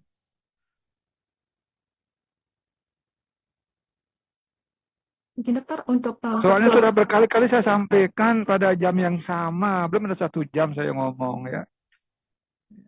Kalau adik membagi fraktur ya, dibuat subnya ya satu berdasarkan atas penyebabnya. Satu fraktur traumatika, boleh diterangkan sedikit apa itu. Ya, kedua fraktur patologis, diantaranya kenapa? Gitu. Ini boleh. Faktor stres ya, ini mungkin karena ada faktor predisposisi, ada osteoporosis ya karena ada stres ya, atau ada gangguan trauma ya bisa patah sendiri. Karena apa? Ada bakat gangguan metabolik, osteoporosis ya, mudah dia patah tulang. Masuk di sini dia patologis itu loh ya. Bisa karena tumor, bisa karena infeksi, misalnya pada kasus osteomielitis ya. Bisa karena gangguan metabolik, osteoporosis, osteomalacia. Nah, saya bilang berulang-ulang berapa kali saya harus ulang. Sampai terakhir saya ulangkan, capek saya. Ya. Coba yang kedua, pertama berdasarkan atas penyebabnya. Yang kedua, Mbak, tadi apa karena melihat itu? Saya ingin tahu.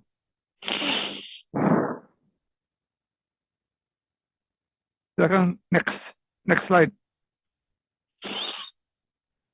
Berdasarkan sifat dan keutuhan tulang.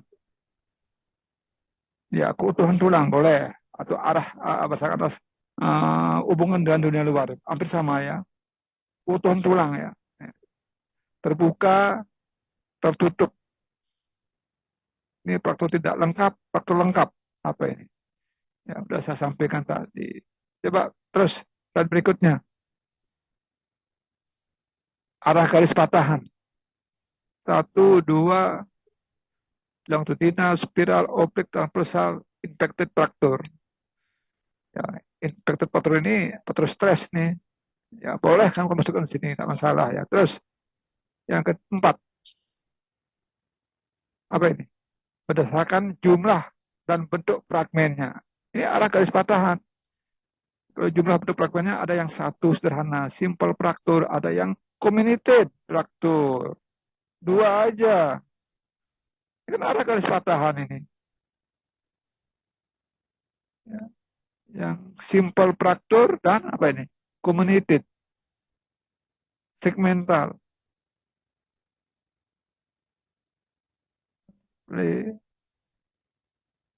Occlusion fracture. Ya, silakan boleh. Terus. Dan berikutnya, berdasarkan atas tulang yang patah. Tulang panjang. Fraktur tulang panjang, fraktur tulang pendek, fraktur tulang pipih, fraktur ada 4 bentuk kompleks. Apa ini? Yang tidak kategori itu. Fraktur tulang belakang ya.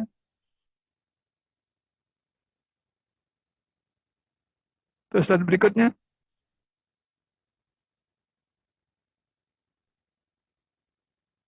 Lokasi pada tulang. Fraktur epiphysis, metaphysis, fraktur diaphysis, intraartikuler, dan fraktur condyloid. Terus dan berikutnya.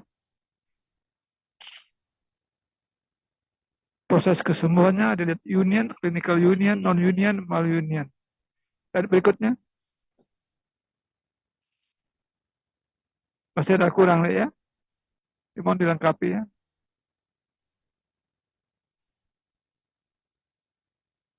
Silakan, ada baca tanda dan gejala klinisnya, silakan.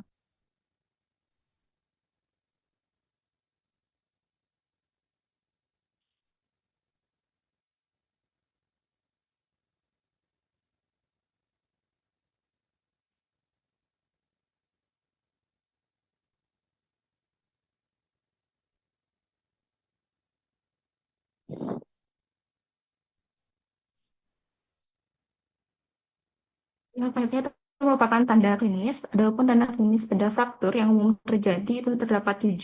Yang pertama itu adanya nyeri pada area patah tulang. Yang kedua itu ada deformitas atau kelainan bentuk tubuh. Lalu yang ketiga itu ada kesulitan berjalan ataupun melompat. Lalu yang keempat itu ada penurunan fungsi otot. Dan yang Yang kelima nomor itu ada 2 itu pembengkakan. seperti yang dibilang deformitas kaki ya. Jadi kehilangan bentuk kaki. D itu kehilangan form bentuk kakinya. Kalau Anda bilang tubuh ya masih umum ya. Ini kaki. Kan yang berat kaki yang sering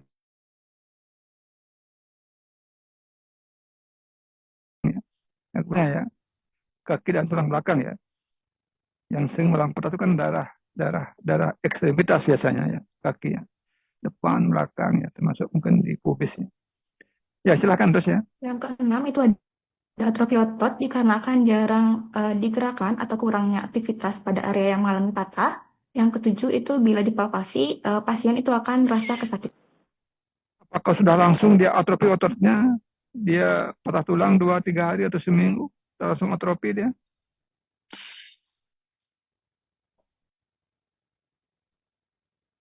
Langsung atrofi ya?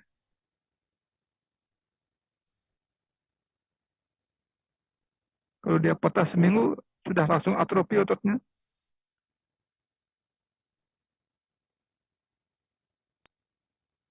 Ingin menjawab dokter, tidak dokter, tidak langsung mengalami. Ya, ini kurang pas deh ya. Jadi pada waktu penanganan fraktur, kalau dia ada gangguan ya, yang tadi bilang itu ya, yang delayed atau non-union, nah ini berpotensi terjadinya atrofi. Ini lama prosesnya.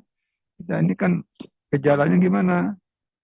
Ya pincang, ya kalau dipalpasi ya sakit, kehilangan bentuk, ya deformitas tulang, ya, itu kaki ya, susah berjalan, ya kemudian pembengkakan lokal pada area yang mana boleh ya, bila dipalpasi sakit ya. Ya, terus anjing tidak bisa menepakkan kakinya ya, kalau dia patahnya di tulang belakang ya terjadi kelumpuhan kedua kaki belakangnya tidak bisa digerakkan, diseret ya kalau di tulang belakang. Kalau pada ekstremitas satu biasanya, jarang keduanya, satu yang patah satu yang normal. Jadi satu kaki ditapakkan, yang satu diangkat ya. Kalau di daerah leher dia patah ya, kaki depan kaki belakang tidak bisa ya, dia rebah aja, tidak bisa ngapain ya, itu cirinya. Ya ini atrofi ini saya kurang sependapat ya, sangat ada mana sumbernya ini. Kalau proses sudah lama ya mungkin ya ada dibiarkannya. Apakah mungkin nggak dibiarkan dalam waktu yang berbulan-bulan nggak ditangani ya? Mungkin enggak ya. Itu aja. Silakan ya.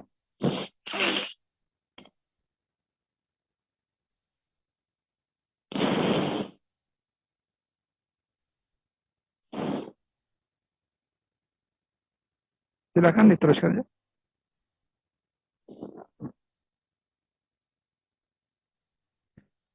Baik dok, izin masuk.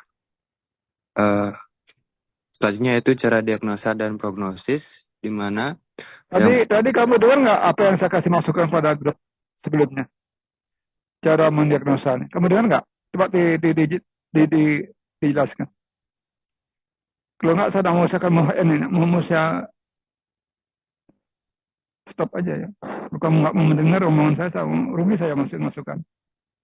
Coba dijelaskan bagaimana cara mendiagnosa kalau ada kecurigaan gangguan tulang. Coba yang pertama apa?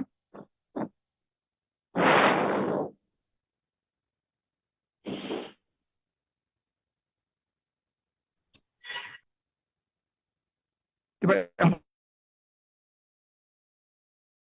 pertama apa namanya? Eh, yang pertama yaitu pemeriksaan Yang fisik pertama, ya berupa apa? infeksi atau palpasi. Yang pertama apa? Cara mendiagnosa yang pertama apa? Eh, ya, Ada 5 langkah tadi baru saya ngomong tadi sebelumnya. Ada 5 langkah. Yang pertama apa? Ini nggak salah, cuma ya kurang sistematis ya. Apa yang pertama? Yang menjawab dokter, anamnesis yaitu wawancara kepada ownernya terlebih dahulu, dokter. Ya gimana riwayatnya? Tadi anjing saya ada apa-apa keluar sebentar, pulang kok begini dia. Wah ini jangan ada yang uh, nabrak atau mungkin dipukul. Oh anjing saya sudah dari lama, sudah dari sekian bulan, sudah pincang. Ya kita kan berpikir, oh ini jangan dia ada masalah pada sendi kepala tulang, ya mungkin aja. Kan ya tumor ini kok makin lama kok makin jelas, makin berat dia gejala atau tandanya. Kalau tadinya tidak apa-apa, tiba-tiba dia pincang, kesakitan ya. Ya ini jangan dia karena ketabrak, jadi dia trauma ya, patah ya. Itu baru dugaan ya. Kedua, apa kedua? yang kedua yaitu pemeriksaan fisik, di mana Fisik ya, tadi sudah anamnesa, pemeriksaan fisik coba diraba ya. Inspeksi palpasi, dilihat di sana kan luka-luka kan. Ya. Terus ya ketiga, yang ketiga yaitu tanda klinis. melihat tanda gejala klinis. Tadi udah ada menyampaikan, oh ini tanda gejala klinis yang nampak pada faktor cocokkan, mau nggak, sesuai nggak? Itu loh ya. Yang keempat, Yang keempat yaitu pengukuran panjang kaki atau tulang. yang maksud pemeriksaan fungsionalnya apa? Apa yang ada maksud dengan pemeriksaan fungsional? Tidak salah. Saya ingin tahu apa yang maksud dengan pemeriksaan fungsional. Izin menjawab, dokter? Ya, silakan ya. Pengukuran panjang kaki atau tulang mungkin pengukuran dilakukan dengan membandingkan anggota gerak yang mengalami. Nah, ini pemeriksaan fungsional. Apa yang maksud dengan pemeriksaan fungsional? Tadi kan Anda berubah. Gitu. Yang keempat Anda bilang pengukuran panjang kaki. Tapi di sini kan tertulis pemeriksaan fungsional. Saya ingin tahu apa yang maksud dengan pemeriksaan fungsional. Izin masuk, dokter. Ya, silakan. Langsung aja, tidak usah betul ya. Yang dimaksud dengan pemeriksaan fungsional itu apakah ekstremitasnya masih berfungsi atau apa sudah dengan pemeriksaan neurovaskuler?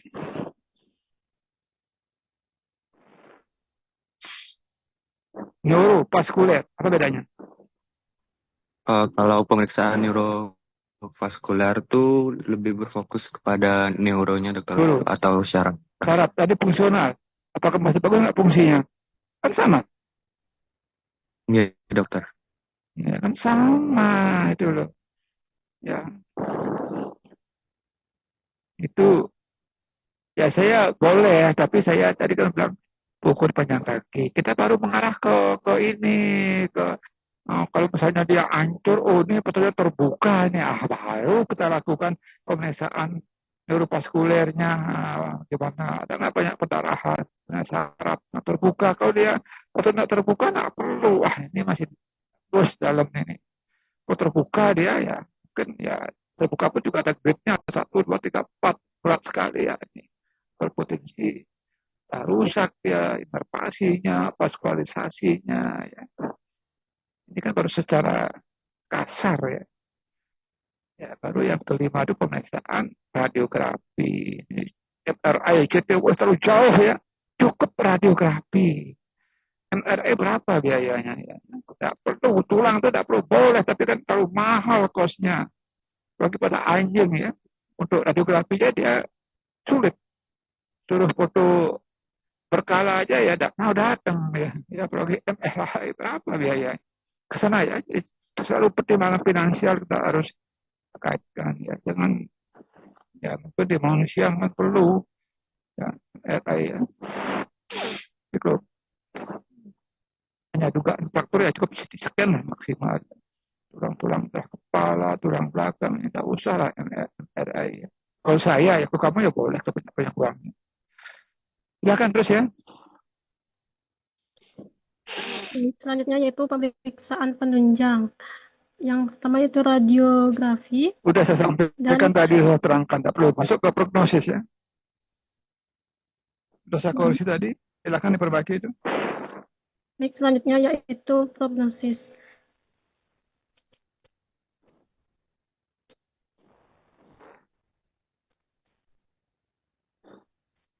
Prognosis faktor sangat bervariasi dan dipengaruhi oleh sejumlah faktor termasuk waktu penanganan, lokasi faktor, status terbuka atau tertutup, arah garis patahan, serta tingkat fragmentasi.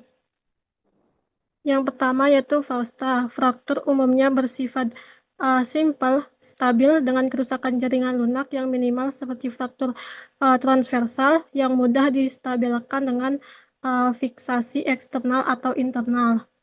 Yang kedua yaitu Dubis, fraktur yang menunjukkan stabilitas yang cenderung distabil, deviasi fragmen sedang, atau kerusakan jaringan lunak yang signifikan. Selanjutnya yaitu faktor infausta, di mana faktor dengan kerusakan jaringan lunak yang ekstensif, faktor yang disertai infeksi, avaskularisasi fragmen tulang, hingga hilangnya segmen tulang serta keterlambatan penanganan yang signifikan. Coba diulangnya. Ya, kamu ini kesannya membaca ini, tidak ngerti apa yang kamu baca ini. Coba kamu ulangnya. Dubius. Jadi Baik, kalau prognosisnya dubius itu gimana? Kamu ini kesannya membaca ini, kamu tidak ngerti apa yang kamu baca itu. Nama kamu siapa ini? baik, yang saya izin saya ulang. Nama kamu siapa ini? Nadia, Dok. Ya, saya menangkap kamu ini membaca, tidak ngerti apa yang kamu baca itu ya. Coba diulang. Baik, saya izin ulang, Dok. Selanjutnya yaitu prognosis. Prognosis faktor sangat bervariasi. Ya, yang dubius saja ya, saya lihat yang dubius sama yang infausta ya. Prognosis dubius.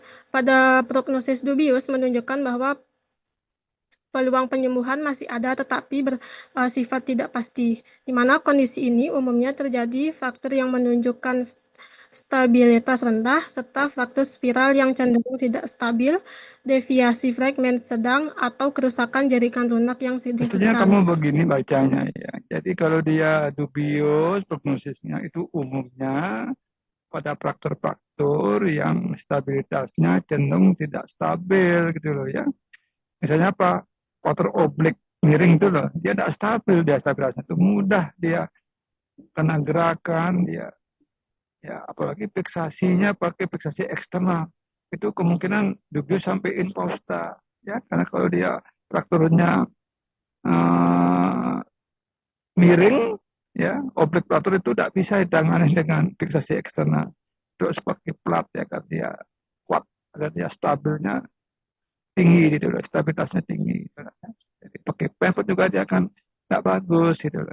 Jadi kalau dia infausta itu fraktur dengan kerusakan jaringan lunak yang ekstensif. Apa maksudnya itu? Coba dijelaskan.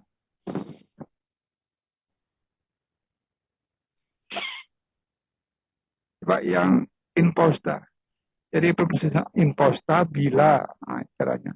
Kamu tidak ngerti nih, temennya mungkin kamu pada buat, kamu tidak ikut berpartisipasi, berkontribusi ya. Ya, kalau dia prosesnya infausta bila mana terjadi pada fraktur-fraktur yang apa? Pak Dit, teruskan. Mana prognosis infausta ini mencerminkan kemungkinan penyembuhan yang sangat rendah. Ya, terjadi pada faktor-faktor yang penyembuhan yang sangat rendah. Iya, kesemuanya rendah. Itu terjadi pada faktor-faktor dengan kerusakan jaringan yang berat dan sangat luas, ekstensif ya. Ya. Dan disertai dengan adanya infeksi ya. Umumnya terjadi pada open fraktur, udah terang. Kamu ini baca kesannya gitu loh, udah ngerti apa yang kamu tulis. Ya, mohon maaf ya. Ya, baik dok. Sekarang masuk ke prinsip dasar penanganan ya, silakan saya ingin. Waktunya terbatas ya. Silakan prinsip dasar penanganan. Ya udah saya kasih poin-poin, jangan dirubah lagi gitu loh. Kalau dirubah boleh, cuma harus lebih bagus ya. Ya, harus lebih bagus. Ya. Prinsip-prinsip dasar penanganan. Yang poin-poin saja, kayak yang tadi yang pertama. Ya, yang pertama itu dulu saya marah gitu ya. Dia dirubah, dia maunya agar bagus itu loh. Tapi saya bingung jadinya saya. Ya mungkin dia ngerti, pinter dia. Cuma dia, ya tadi temennya nggak ngerti apa yang dia tangkap gitu, apa yang dia sampaikan. Jadi saya dirubah menjadi bagus. Ya. Sekarang prinsip-prinsip dasar penanganan Pak dijelaskan. Baik, selanjutnya prinsip dasar penanganan mencakup 5 tahap. Yang pertama ada rekognisi, yaitu mengidentifikasi kondisi klinis mulai anamnesis, pemeriksaan fisik, tanda klinis, pengukuran, dan radiografi. Ini untuk memastikan jenis serta lokasi fraktur. Tahap kedua adalah reduksi, yang bertujuan mengembalikan fragmen tulang ke anastomis dan menjaga stabilitasnya. Dapat dilakukan secara tertutup dan terbuka. Yang ketiga ada retensi atau imobilisasi, di mana fragmen tulang harus dimobilisasi agar tetap pada posisi penyatuan yang benar. Reduksi dapat dilakukan. Retensi ini, imobilisasi ini dapat dilakukan dengan cara fiksasi internal dan eksternal. Yang keempat ada rehabilitasi yang berfokus pada fisioterapi, mobilisasi bertahap. Biasa ditambahkan ya fiksasi internal dengan menggunakan pen, ya scrub, ya dengan menggunakan ya plat ya. Jadi bone pining teknik, bone scrub teknik, bone plat teknik ya. Fiksasi eksternal dengan menggunakan ya pembalut yang keras, yang kuat ya, atau dengan menggunakan grip ya, diterangkan tampaknya sedikit sehingga nilainya akan menjadi maksimal ya. Kenapa kok dikasih nilai 80, saya dikasih nilai 100, teman-teman 100, karena tak jelas. Makin lengkap kamu menulis jawaban batu ujian, karena besok ujiannya esai saya yang minta ya. Saya dalam ujian multiple choice, besok UAS baru multiple choice. Untuk UTS saya pakai ujiannya esai ya, menjelaskan. Jadi kamu sudah bisa meraba-raba kira-kira di mana atau apa yang keluar ya. Ya apa yang kamu sampaikan, apa yang saya stressing pada waktu saya ya tadi ini ya pasti akan muncul keluar itu gitu loh ya. Ya silakan. Mohon dikasih contoh-contoh ya. Biar bagus. Yang dibaik. Ya terus ya. Izin lanjutkan. Yang keempat ada rehabilitasi. Rehabilitasi itu pemulihan fokus pada fisioterapi, mobilisasi bertahap, kontrol nyeri, dan dukungan nutrisi untuk membalikan fungsi gerak serta mencegah kekakuan dan atrofi otot. Yang kelima ada reassessment, tahapan di mana ini tahap penilaian ulang kondisi pasien secara berkala untuk memastikan terapi berjalan efektif, meliputi evaluasi klinis, pemeriksaan penunjang bila perlu, identifikasi komplikasi, dan penyesuaian rencana perawatan. Sudah ya? Stop dulu ya. Tadi ini belum bilang atrofi otot. Nah di sini baru. Ini setelah penanganan loh. 1, 2, 3, 4. Dah rehabilitasi ini. Ya, apakah perlu di fisioterapi ya, mobilisasi yang sedini mungkin. Untuk menghindari terjadinya ini atrofi otot. Jadi bukan gejalanya langsung atrofi yang seperti tadi kamu tulis itu ya. Ini kalau ini ya ini untuk menghindari, mencegah terjadinya atrofi otot. Karena apa? Karena terlalu lama dia pas operasi mungkin ya salah atau mungkin hewannya tidak mau kooperatif, tidak mau diem ya. Ya, ini atrofi otot benar di sini. Pada udah ya. Terus ya.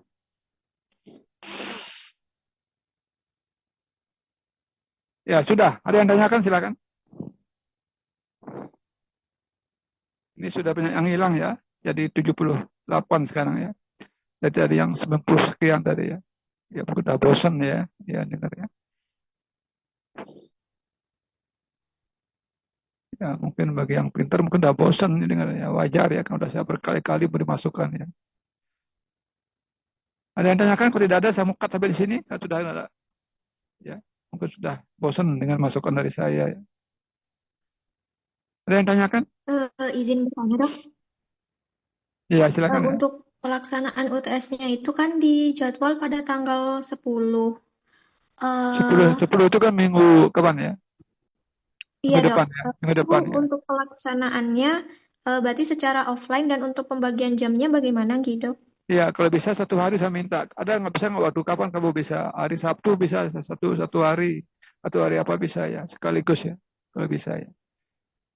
Atau cukup ruangan di sana di Bukit 1 ruangan atau dua ruangan ya. Cukup nggak? Sepertinya cukup dok. 2 ruangan untuk kelas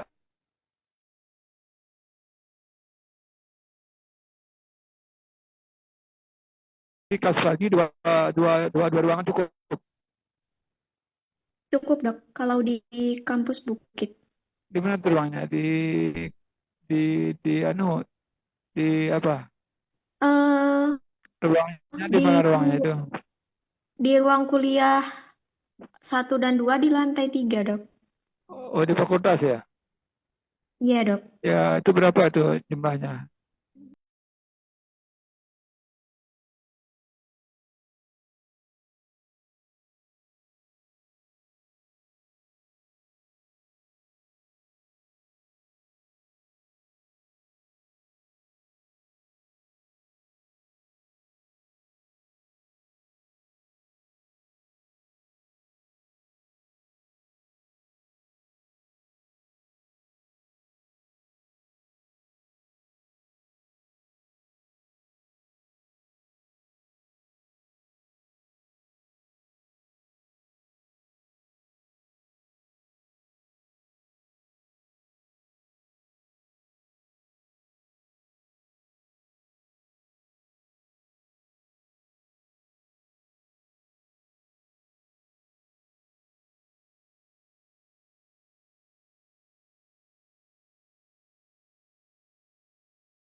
Iya, mungkin bosan mendengar omongan saya.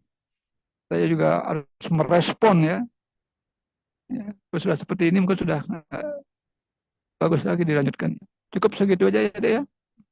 Makasih malam ya. Terima kasih, Terima Dok. kasih dokter. Terima kasih dok. Terima kasih.